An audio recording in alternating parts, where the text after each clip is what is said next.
What's up? Something that always surprises me about writing is how many times the same topic ends up branching into others. And that happens here, because something like creating a tragic story not always applies to the protagonist. Sometimes it's meant to apply for the villain of the story. And that's what we're gonna see today. How to make a tragic villain, how to explain his tragedy, and how to avoid the fatal mistake of ending up defending him. The first thing we need to understand is that there can be three different types of tragic villain. The one who suffered because someone else, the one who made himself fall down, and the midpoint between them. So let's go see each one of them.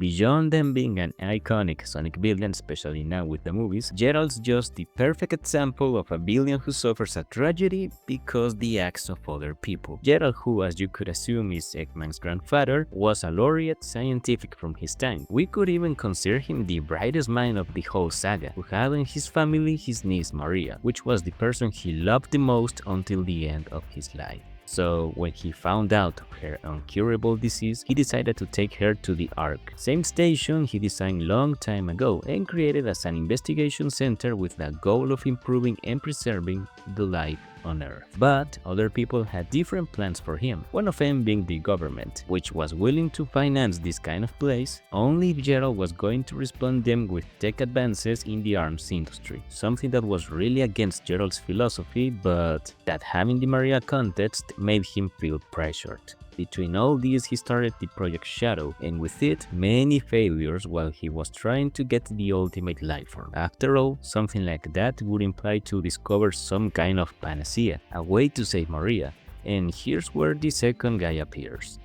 Black Doom, who ended up feeling interested about this project. So given that, he offered his help, with the only condition of creating a herald for him, the perfect vessel. And even if Gerald didn't want to get into something like this, he had to agree, resulting into the creation of Shadow. During all this, Gerald gave Emerald to the government, an old robot he found during an archaeological expedition, and who was able to absorb any kind of technology, just as a way to buy some time, and begging that the robot was able to keep following his last instruction of not absorbing weapons, instruction that was ignored. He also created the Eclipse Cannon, a weapon so powerful that they would never manage to fire it to the Earth, making sure they were not going to use it. And what's the problem? That when everything seemed to go in the right direction, and forces invaded the Ark, putting everyone under arrest and resulting in Maria's death, given that she was helping Shadow to escape, and this being the tipping point for Gerald to turn into one of the deadliest villains in Sonic history. And I'm not kidding about that, only wishing to destroy everything. A villain with a very short story, at least on Sonic Adventure 2, but also very interesting.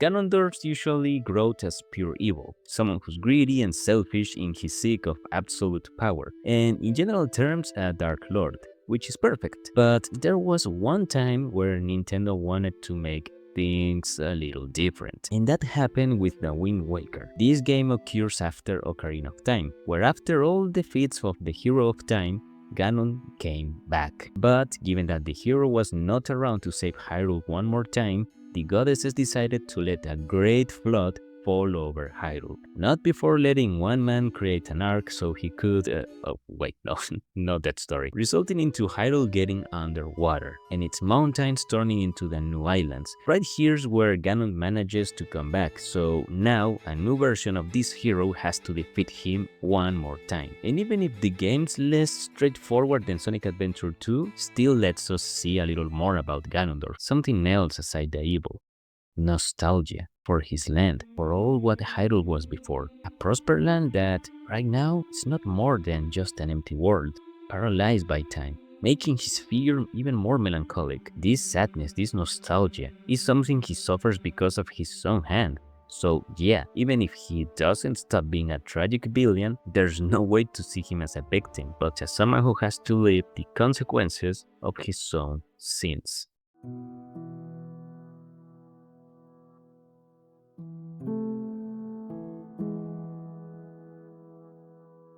Right here, I like to talk about two versions of this character to underline what makes this third kind of villain different. Beginning with Spider-Man 2, here Otto is presented as a genius, someone with a peaceful life, a good marriage, and who was giving shape to the project of his whole life. While in Marvel Spider-Man, he's always working on his lab and with a very stressful life. But there's something that makes them very similar. On the movie, this is caused by an accident with his own experiment, ending with the death of his wife and him losing control over the arms. So now this one started to manipulate him, creating the villain we know. Here we could say that essentially Otto brought this to himself.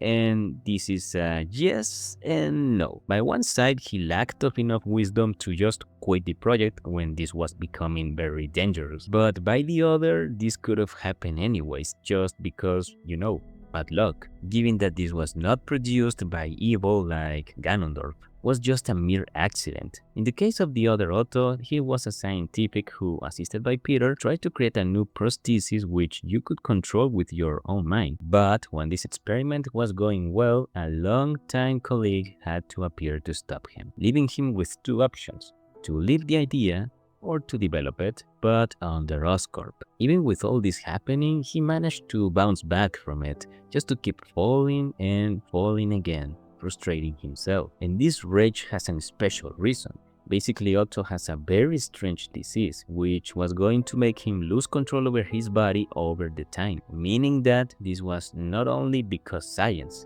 this was his only hope, thing that made him more anxious and lack of criteria. So when he finally made the arms and Peter told him about all the risks of a very early use, Otto got angry. Now, what's the tragedy with this Otto? Well, it's how he lost everything because his thirst for vengeance against Osborn. And that made him lose his life, his old self, and to lose Peter, who was like a son for him. And the sad part is that Peter also admired him. And even if we can agree that Otto suffered things he didn't deserve on the beginning, there are other ills that were caused by him. After seeing these examples, we can develop the next part of the video about the manipulation, cause yeah, even if it's true that these issues not apply only to tragedy, we can also agree that sometimes people tend to see a villain with a sad past as a little poor guy, to the point of even trying to justify his actions. And even if I understand that this cannot be controlled because it depends on the person that's watching your story, sometimes the story itself tries to make you see it like that. Not because of a trick, but because it wants you to say, oh, poor guy, he was not so bad. And we have to be very careful with this, because there's a very thin line between explaining the past and justifying/defending the actions of your villain. Gerald's case may be the best one to check this, because the only game where he's a villain is in Sonic Adventure 2, meaning that in the next games like Shadow Generations, we see a Gerald before this fall, meeting a person very gentle and human. And this makes sense, but the key right here is that the story never tries to convince you that Gerald doesn't have any responsibility for his actions. If you see his diary on the same game, you'll start to notice how he was gradually losing his mind due to his desperation. And I know you're going to make a question.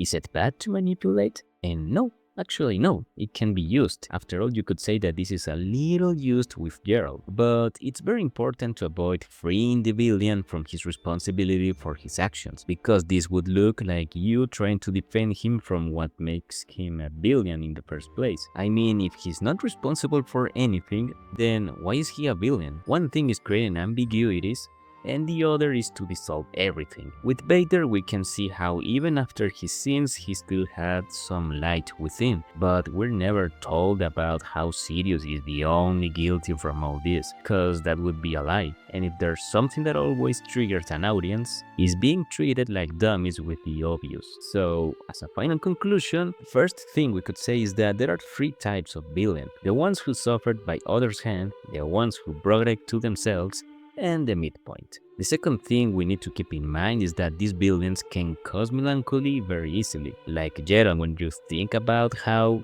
he could be something else, or with Octavius. The third is that we can always consider this treatment with the other characters on the story, but it's especially important when it comes about the villain. This due to the nature of his actions that can cause bad feelings on the audience, making it a little tempter to defend him. The fourth is to understand the difference between playing with the moral perspective of your characters and to like when something is very established. And the fifth is to remember that this comes from another noob out there, so you can take what's useful for you and leave what's not. After all, that's the cool part about art, that we can have very different opinions. And this was all from my side. If you liked the video, please don't forget to let your like down below. And if you want to see more videos like this, don't forget to subscribe. If you're subscribed already, then you can use a second account. Please tell me in the comments what do you think about this topic. Agree, disagree? You can say anything you want. And as I said before, this is all for today, and I'll see you later.